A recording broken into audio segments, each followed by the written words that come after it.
অঝোর ধারায় বৃষ্টি পড়ছে তো পড়ছে, আর আমি সেই বৃষ্টির মধ্যে ভিজতে ভিজতে দিক বিদিক ছুটে বেড়াচ্ছি। থাকার একটা ছোট আশ্রয় খুঁজছি, আর খুঁজছি কাজ। আমার নাম বিনু, বাবা মায়ের একমাত্র সন্তান। বাবা মা দুজনেই গত হয়েছে 2 বছর আগে। শেষ আশ্রয় মামি, সেও আজ তাড়িয়ে দিলেন। অগত্যা এই দুর্যোগের রাতেই হন্যে হয়ে একখানা কাজ করছি। হায় ভগবান, একই দিন দেখতে হলো আমার। এই ঝড় বৃষ্টির রাতে আমি এখন কোথায় আশ্রয় নেই? কি বিপদে ফেললে তুমি আমায় বিধাতা?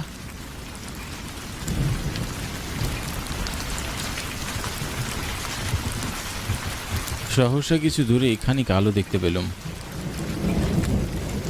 মনে একটু সাহস বাড়ল, তড়িঘড়ি করে ছুটে গেলাম সেদিকে। যদি কোনো আশা ভরসা পাই।